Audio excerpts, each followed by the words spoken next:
because I was not intimidated by the platform. It was one free platform available to everybody. While we were removing the legal hurdles for Facebook and Instagram to do business in India, I also started toying with the platform, started sharing my artworks to share with a wider audience. And what started like an organic journey started giving a lot of results. People started resonating with my visual vocabulary and the narratives I would create. People started responding to it, and I'm sure that happened with you guys as well. It was not really a career we ever thought of. And before I knew, not just the audience, but brands, curators, event organizers started watching me as a talent, as someone who would marry my own artistic voice with their brand vision. And we started resonating with each other, and I started bringing my authentic self and marrying it with the ethos of the brand. And slowly but surely, this became bigger than I had ever imagined. And that is the power of social media. So today, I do believe each one of us in our own right have built communities where people trust us, because we have not sold our soul to the algorithm, but we have stuck to our own guns. We have ensured that we have stayed authentic.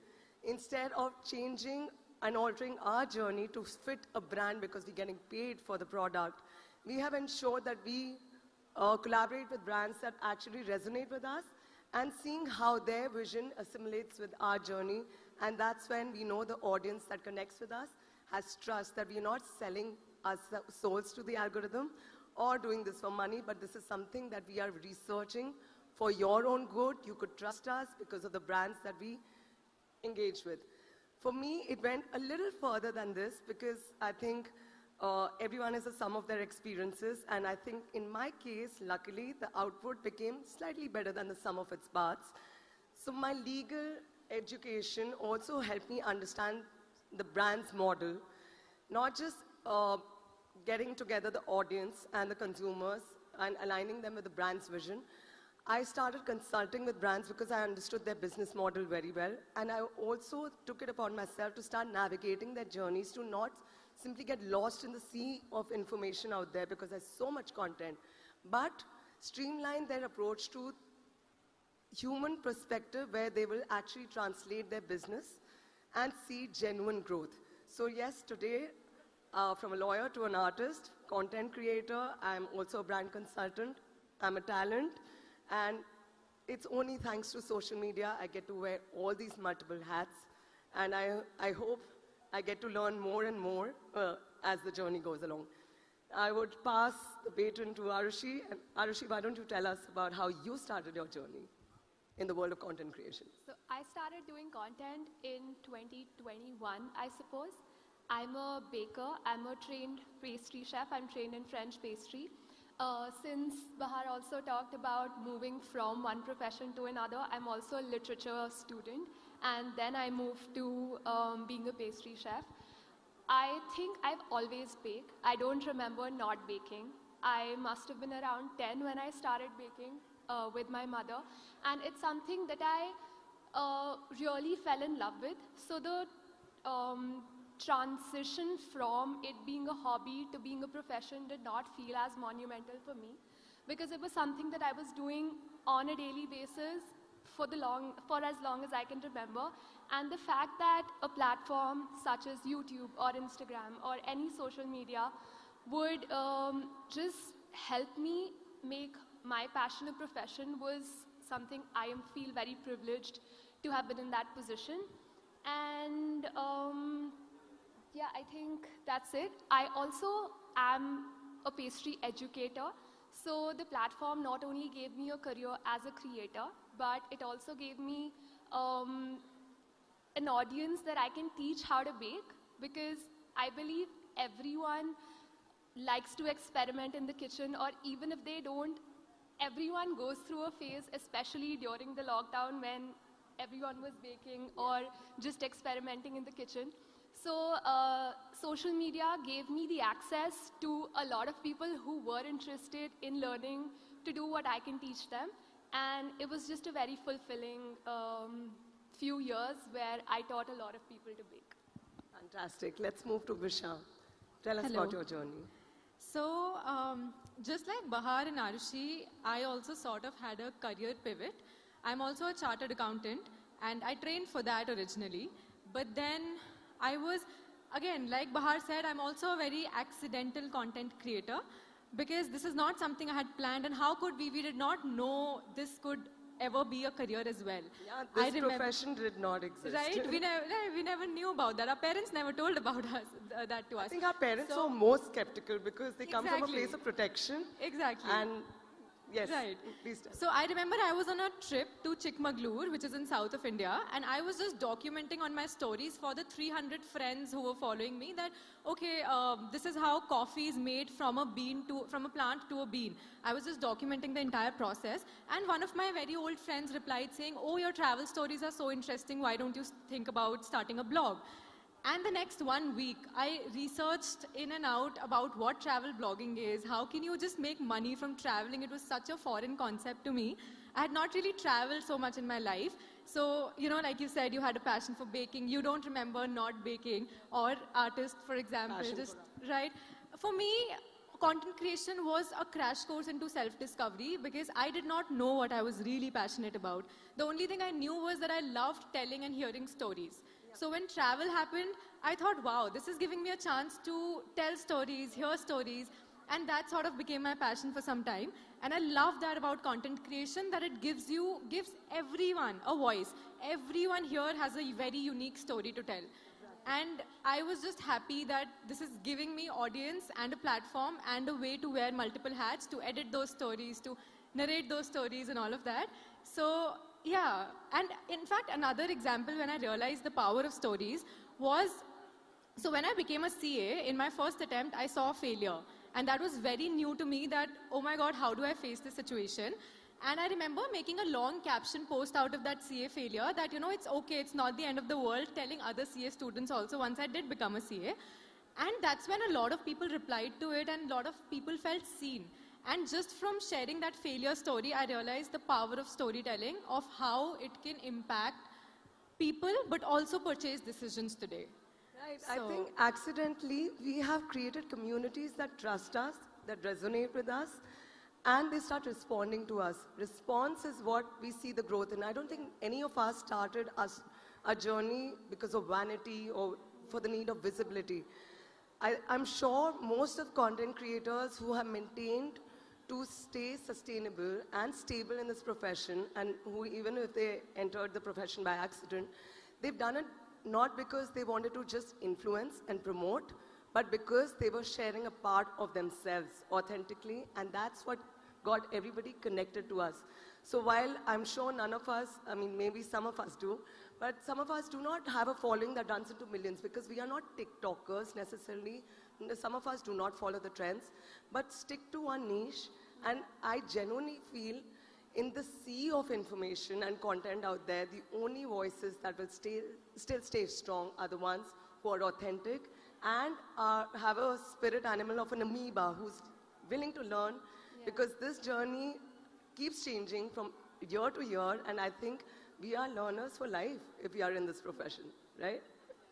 Another very, as you said, why we keep doing what we're doing and how we're able to be very authentic is that the impact that we're making is so tangible. For any other profession, it takes you months or years to see that impact, but it's so spontaneous in content creation. Immediate. If I give my example, if I share a recipe and within, say, a week, 10 people or 15 people come back to me with pictures of what they made, and the fact that they're able to make that recipe successfully is just so fulfilling, and it just gives you encouragement to keep doing what you do. Yeah, absolutely. That could be such an encouragement to people who are thinking of toying with the whole influencer journey. The idea is to understand that even 15, 20 people responding and actually recreating something where you genuinely got influenced by someone online is the goal, not the monopoly numbers. Don't get intimidated by lesser numbers. In fact, we have that tool where you just hide your likes and insights. Please do that, because I do that for my mental sanity. I still do what I want to do. I post, I exit. I do not need the validation, but if it does come in different ways, I'm just grateful and it gives me the motivation, and I'm sure for you guys also to carry on with the journey. Okay, so now we are in an era where content is abundant, the perspective is rare. The future of content creation is clearly moving towards deeper storytelling and distinctive personal voices. So now that I have very diverse voices here, I would like each one of you to shed light on what kind of content models succeed and are likely to succeed, because a lot of our young creators want to know what should they continuously keep doing so that they stay relevant. Let's start with you. Okay. Yeah. I think if somebody is to start content creation today, I deeply believe in the power of storytelling. But before that, I think when you are just starting to put your story out there, it is important to maybe be known for a certain thing, which we call niche. So just in the beginning, like, okay, you're going to a Bukhara for a dal makhni, or you're going to McDonald's for a specific thing in your mind. You know what you're going to things for. Similarly, it's good to think that, okay, people are coming to you for what? For solo travel inspiration, or for food recipes, or baking, or art, or what are they exactly coming to you for? And I do understand that everybody can be multi-passionate, but it's good to start with one of your passions so that you're known for something. And then eventually, when you have some community, that is the time when you delve into deep, not like exactly personal, but storytelling. In the sense that I'm sure the fact that you're so passionate about baking, I'm sure it comes from somewhere, from a story that you have, right? As an audience, I would love to know that story so that I can exactly feel that passion, and I know that, okay, how she thinks about baking is how I think about traveling. So I think people connect with stories. So yeah, having a niche in the beginning, and then when you have some sort of distribution, get into the stories, get into why you chose to do what you're doing. I agree. I tend to, personally, I must say, at the cost of running high and dry on my social media, I abstain from posting a lot of personal content because I also want to have like some personal space.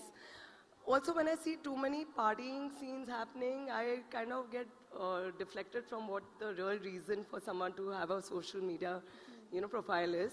So I do know a lot of content creators who keep posting about Shadi every second post, but I get deflected. And I personally, it's my personal choice.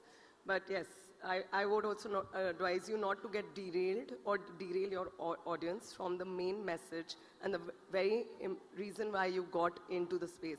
For instance, for me, while I'm an artist, it is a very natural progression for me to understand and enjoy everything that is creative. So fashion comes to me very seamlessly. Now, when there was a bit of a lacuna, I got into designing furniture and lights. And of course, that's, again, another, next milestone in my ongoing journey. So now we have come to spaces. So it is something that people can understand, even though when I post my art, the algorithms do not perform. But that doesn't dissuade me from sharing what I actually was born to do, or share the very reason why my page got created, which still hasn't changed. It's still Bahar art, because everything that I do comes from my soul. And along with the journey, right in the beginning, you may start doing things out of duty and fear of missing out, duty to be so consistent. It's okay to take breaks. The moment I started creating and sharing out of self-love, I think I became more focused.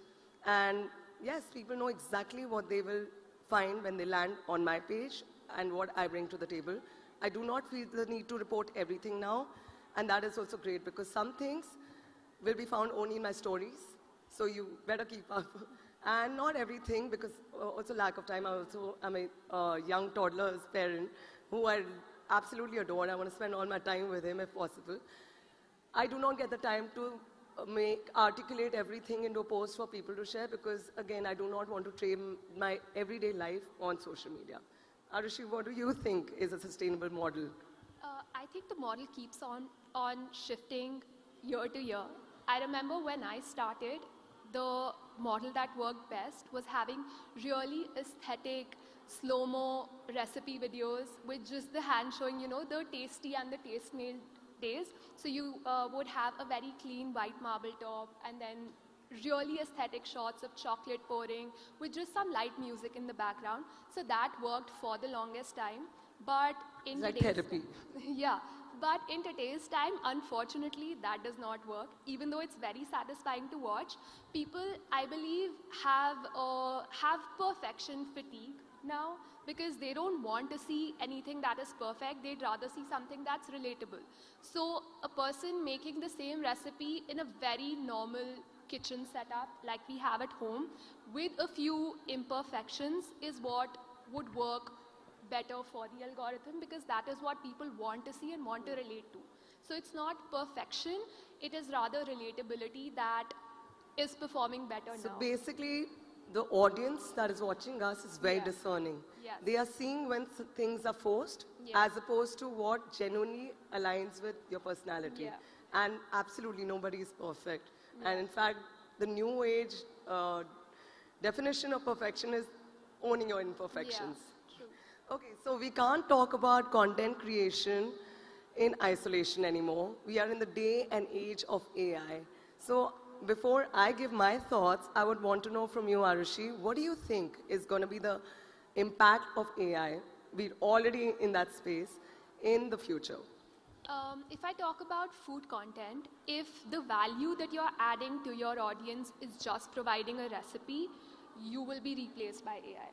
So you need to bring something else to the table which will make you stay, which again, as you said, storytelling is a very important aspect of whatever you do.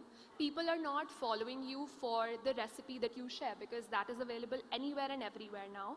It is your take on the recipe or your feeling about the recipe or how you can make the audience want to recreate it is what will help you sustain. Okay. And what about you, Visha? What do you think? How is AI going to transform our space? I think AI is a great enabler for creators in the sense that it's going to help you produce more, edit more. So in the technical aspects, AI is going to be supremely helpful to creators, which also means that a lot of people, like, we'll be in an era where there'll be more content than ever. But at the same time, that's when the need for relatability, authenticity, and lived experience will come. For example, AI can give you a travel itinerary, but AI can't share a feeling of missing a bus in a foreign country when you're on a solo trip, or the joy of introducing an Indian cuisine to your Italian friends. You know, those are kind of things. I mean, I recently did that on my travels. So those are the kind of things that only a lived experience person who has actually done that will share. So I think with AI, while it is going to help with the technicalities, but in terms of storytelling and lived experiences, the need for real human connection is only going to rise. I couldn't agree more. I genuinely feel AI is not going to be a replacement for our creativity, but it's going to supplement it for in terms of editing, distribution, and producing content. It's going to be a big enabler, a very helpful tool, but it cannot replace the soul of a human. Yeah. Tools like elements like imagination, intuition, and just thought process. And we all are a sum of our experiences, right? And we are just hoping to infuse that. And if without us, the prompts don't work. Otherwise, everyone will be creating automatic content, and we will just reduce to mere clones of each other. And that is not something that will. Again, the audience is discerning. They will not want to consume anything that is so generic unless we dig our souls and put it out there authentically. So yes, do you think there are any worries that we should have with AI? Because it is a little monster that we have created and we do not know how to control it. I mean, things like cloning. For our industry. Yeah, for our industry, it could be a little bit concerning, or, you know, like maybe we need to be aware of how exactly to use AI, what platforms to use, and just a little awareness about But that. I still think the good outweighs the bad because if you take the example of translation in languages, especially with, say, Meta Translate, the fact that you're able to reach audiences in different countries, in different regions of India, and it just very seamlessly translates your voice to other languages that you don't know of. I think that's just great with tapping into different regions. Yeah, thank you so much. I think 20 minutes is too short a time to, carry on. But ultimately, I just want to say where the future of this industry lies is in creators who are not just creating content for visibility and just for the sake of being consistent posting every day. But it's all about genuinely sharing a piece of you with the audience and creating trust and communities that you can help. Thank you so much for joining. Well, thank you so much, and more power to all three of you as well. Thank you very much. Let's hear it for our final panelists in this session, of course. And I hope you are following, liking, and sharing their content, as of course is the social media coinage these days. Okay, and with that, we come to the conclusion of NXT 2026. But before we depart, for a vote of thanks, without further ado, I call on stage, let's have a loud round of applause for the chairperson, NXT, and the Sunday Guardian Foundation, Dr. Aishwarya Pandit Sharma. Could we have you on stage, ma'am? Namaste. I would like to first thank the Honorable Prime Minister of Bharat, our chief guest for this summit, Shri Narendra Modi ji, for taking out time from his hectic schedule and gracing our conclave. I would also like to thank our speakers, distinguished guests from different countries who have come despite the conflict in West Asia and have flown from across the world and have made this summit what it truly is. I would also like to thank the NXT fellows who have come from different parts of the world and undertaken the NXT fellowship. I would also like to thank you, especially because what makes this conflict and your attendance special is the fact that this is a time where there's a great degree of tension and conflict across the world, and you took out time and you ignored the advisories and you came, so that mattered to us. And lastly, and most importantly, the entire team of ITV Network, the conveners of the NXT Foundation for being the backbone of the summit. A special thanks to Rishabh Gulati, the editor-in-chief of NewsX World and the CEO of Next. Rakesh Singh, the managing editor of India News and ITV Network. Priya Sehgal, Joyita Basu, Subhash Joseph and the entire Viscraft team for their round-the-clock organization and support. Megha Sharma, Devika Chopra, and Uday, the three of you, and the jokes we've cracked together have been a delight throughout this summit. It would not have been, this summit would have been tiring if I didn't get to spend time with you, so I really value the time I spent with these people. The kindest guy, Siddharth Rege, I'd like to thank you because you are a really kind person and I really appreciate it. Akshansh Yadav, the CEO of the Digital, for helping us out in promoting the summit and also making it widely visible. The entire team of NewsX and NewsX World, Pia, Asavri, Tom, Rohan, Ellie, Kriti, Simran, our reporters, Manohar, Sanjay Sharma ji, who came despite an injury, and Anand, Belly, Abhinandan, Vineet, who have been there and helping us with managing the crowd, doing numerous sessions, and just being support for the team. Sumit and Intizar, I would like to thank you. Piyush, Tarini, Varun Kulve, Chitransh, and the people who helped us with the sending out the invitations. Uday, who helped us with sending out invitations. Arzu Seth, Vipin Thakur, Deepak Sharma, who ensured that, that we send them out. Manoj Manu, Ajit Pratap Singh, Sanjay Srivastav, Manu Sharma ji from Jaipur, Lovely Wadhwa, all our entire team of ITV Network. We are what we are because of the team. Me and Karthik love you all and you're a deep part of our family. None of this would have been possible without the team of ITV Network. We may fight often. I would also like to thank Sambhav. I can't forget you. You've been very, very helpful. Deepthi, Sajid, Roshan, I would like to thank you. Kaustubh, yes, Javed. Just in case I've missed anyone, please forgive me. Rakesh Rawalji, I would like to thank everyone. And guys, we are the good team. We are a strong team because we agree to disagree, and we disagree a lot, a lot more nowadays. But then the fact that we can put it behind and laugh over it is a great thing. I would also like to thank our founder, Kartikeya Sharma, for his tireless efforts in organizing this conclave and making it a grand success. He personally gets involved in almost everything. I would like to thank all our reporters, Manoj from Setup, Kulvinder Singh, all the people who have been a part of ITV network, Mukesh Thakur for transport. Please, if I've forgotten you, you can come and complain to me on Monday. I'll be in my cabin on the first floor.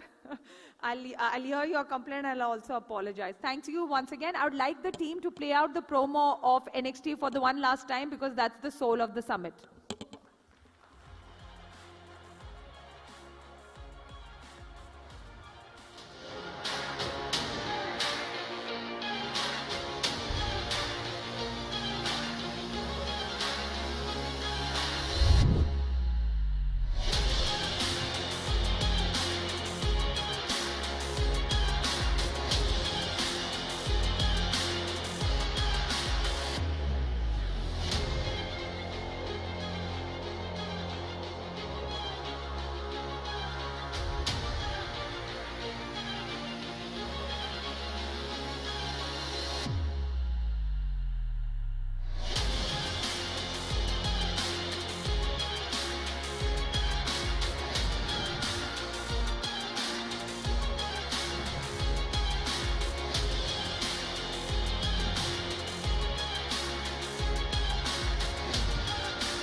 And there you have it.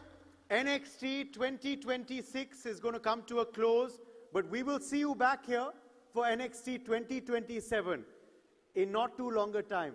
We'll be back, and we'll be back bigger and better. So stay tuned for that. But it's not over yet. We have with us now some video messages because so many dignitaries were here over the course of these 3 days on the stage, in the audience. But so many of them couldn't join us either. And we have, of course, those video messages that we're going to be playing out very, very shortly as well. Because remember, of course, the fact is that there have been so many dignitaries who, for whatever reason, could not be here physically in New Delhi. We're hoping they will join us for forthcoming editions of NXT. But for now, we're going to be playing out the video messages very, very shortly.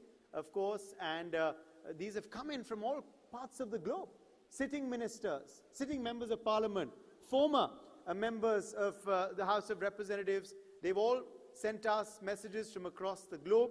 I'm sure you all have noticed the flags while coming into this big, grand, multi-purpose hall. Well, all those countries of the flags you can see are represented in this August gathering of NXT. And we're ready now.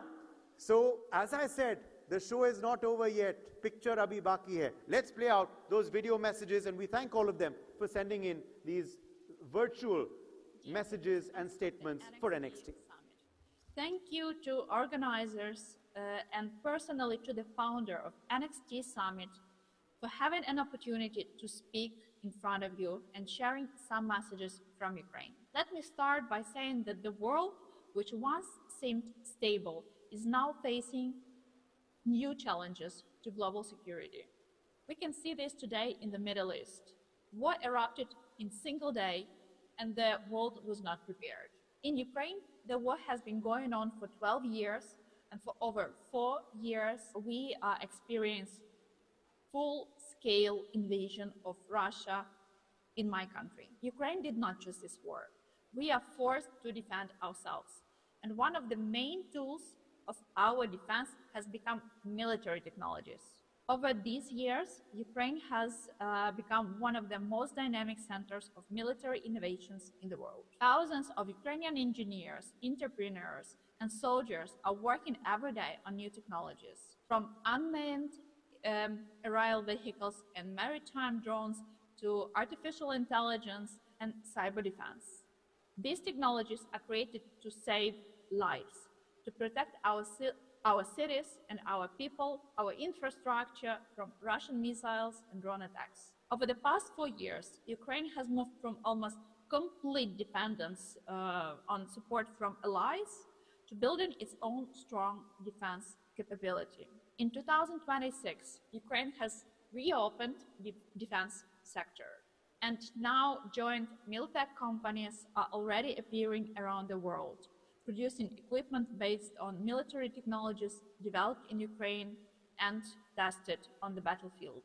Ukrainian experience in defense innovations is now important not only for us, and the war in Middle East has shown this. Today, 11 countries, including United States, have already approached Ukraine asking for technological cooperation in countering Iranian drones, which have now become a serious challenge not only for us, but for the whole world. That is why today it's important to talk not only about technologies, but also about responsibility. I believe that wars should be ultimately ended with diplomacy, but military technologies can become an argument in this diplomacy. Wars continue as long as they have financing.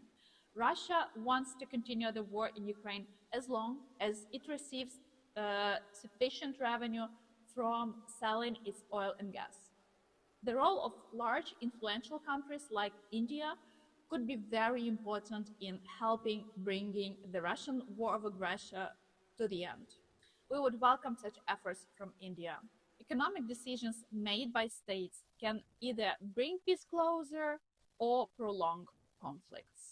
And then at least one of the major wars that currently take place in the world can be finally over. Thank you.